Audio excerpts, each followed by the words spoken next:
मैं राजेश शुक्ला आप सबका हार्दिक स्वागत करता हूं। कक्षा 10वीं विषय हिंदी आ के अंतर्गत हम सब आज क्रिया का अध्ययन करेंगे। क्रिया का अध्ययन पद परिचय में उपयोगी है।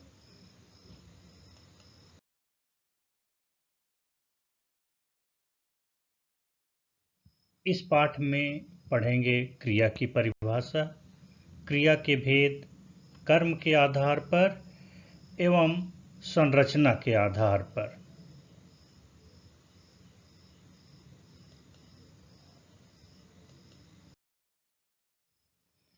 क्रिया का अर्थ है कार्य या काम। कार्य या काम होता है या किया जाता है। क्रिया की परिभाषा, क्रिया विकारी शब्द होते हैं जिससे किसी कार्य के करने या होने का बोध होता है। क्रिया के मूल रूप को धातु कहते हैं। क्रिया के रूप धातु से बनते हैं, जैसे पढ़ धातु से पढ़ूंगा, पढ़ूं, पढ़ा, पढ़ी आदि। क्रिया के बहुत सारे उदाहरण हैं, लिखना, खाना, पीना, खेलना, सोना आदि। वाक्य में क्रिया के उदाहरण, जय खाना खाता है, मोहन पुस्तक पढ़ता है, सुषमा विद्यालय जाएगी, अर्णव धीरे धीरे चलता है, चीता बहुत तेज भागता है।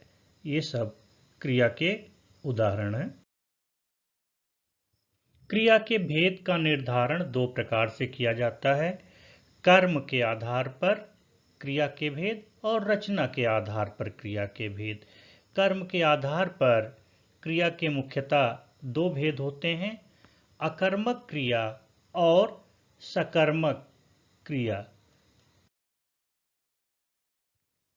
अकर्मक क्रिया या इंट्रांजिटिव वर्ब क्या होती है?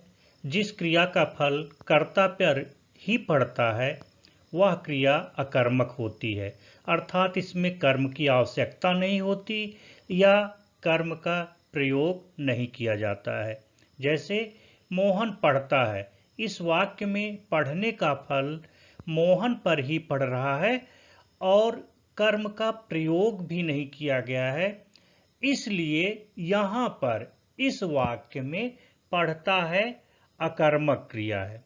इसी तरह से ईसा रोती है, बच्चा दौड़ता है, इन वाक्यों में कर्म नहीं है और न ही कर्म की आवश्यकता है।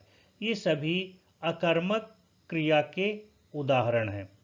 अकर्मक क्रिया के अन्य उदाहरण देखिए, चिड़िया आसमान में उड़ती है, सांप रेंगता है, सृष्टि हंसती है, मेघनाद चिल्लाता है, राम शर्माता है। ये सभी अकर्मक क्रिया के उदाहरण हैं।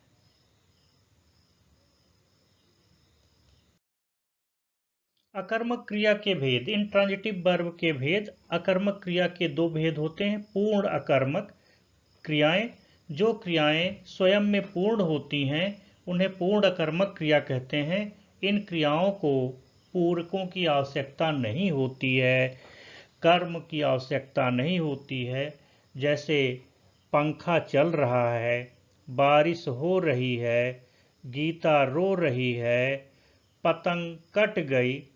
अपूर्ण अकर्मक क्रियाएं वे क्रियाएं होती हैं जो अकर्मक क्रियाएं स्वयं में पूर्ण नहीं होती हैं, उन्हें हम अपूर्ण अकर्मक कहते हैं।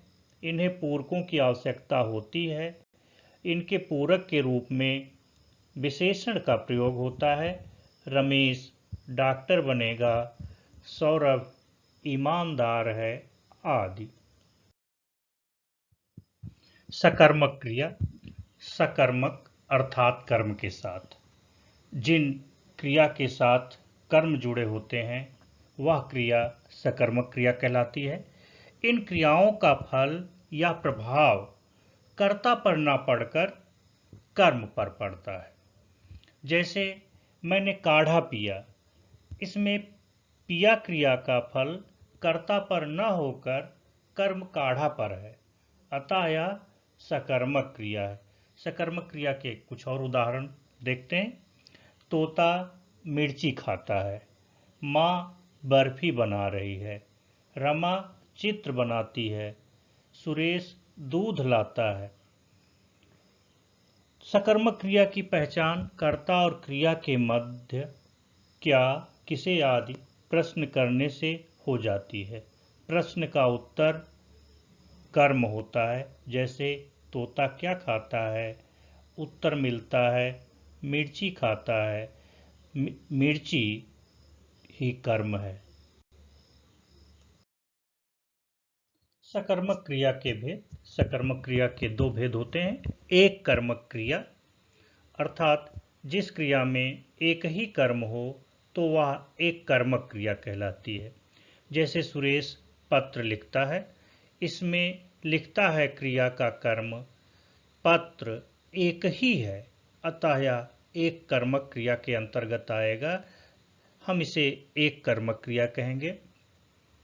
द्विकर्मक क्रिया, जिस क्रिया में दो कर्म होते हैं वह द्विकर्मक क्रिया कहलाती है।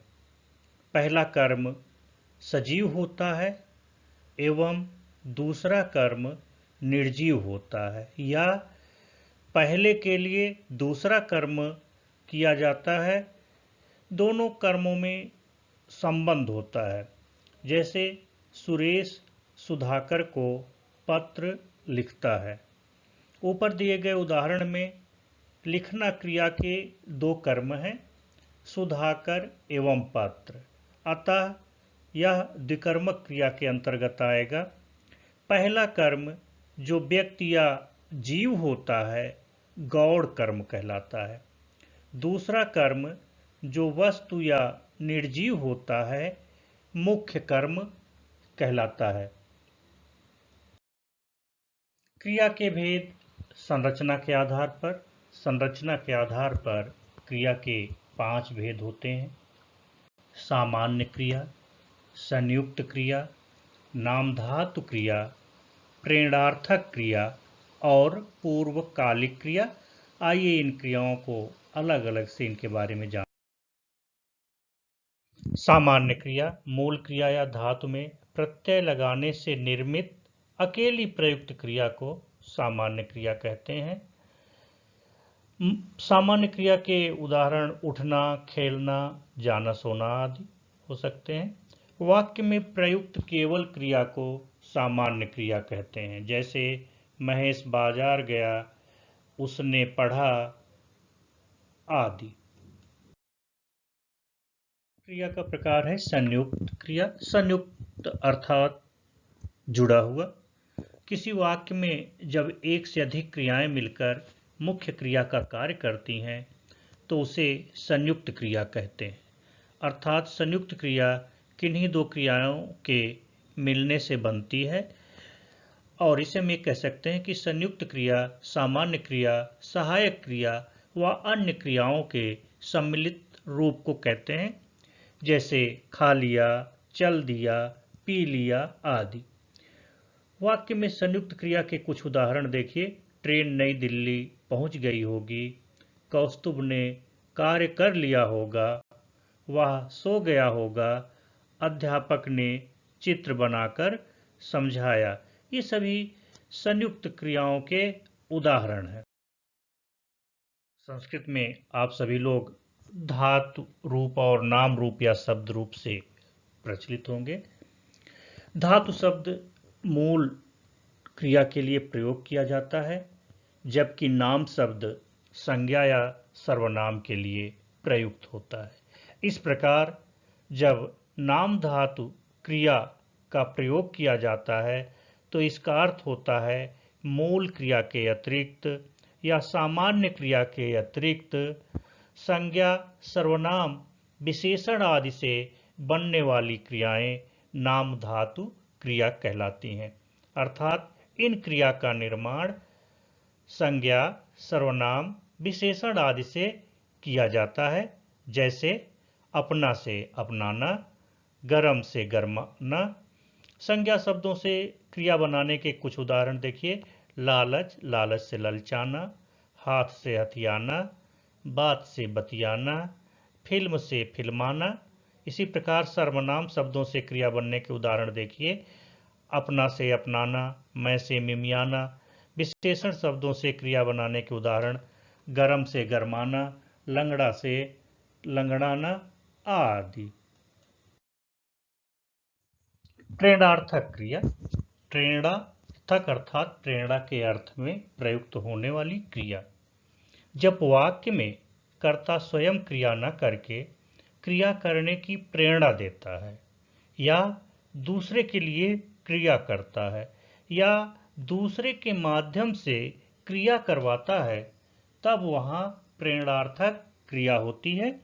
जैसे बुलवाना, पढ़वाना, लिखवाना आदि।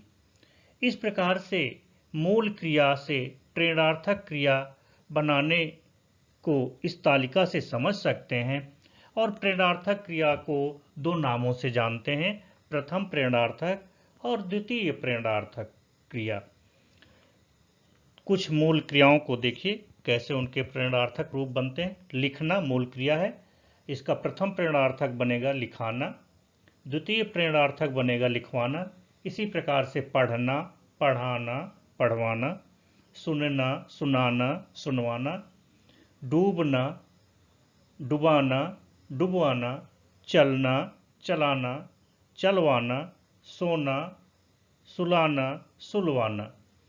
द्वितीय प्रेरणार्थक क्रियाओं में ही सही अर्थों में प्रेरणार्थक का भाव होता है, अर्थात दूसरे से कार्य करवाने का अर्थ होता है।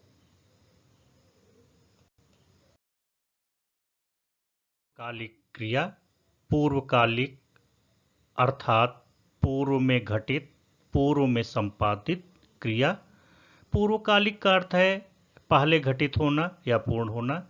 इस प्रकार पूर्वकालिक क्रिया वह क्रिया होती है जो वाक्य में मुख्य क्रिया से पहले पूर्ण हुई होती है या घट चुकी होती है। जैसे मैं नहा कर पढ़ूंगा, लैंप बुझाकर सोऊंगा, वह खाना खाकर गया, वह परीक्षा देकर घर गया आदि।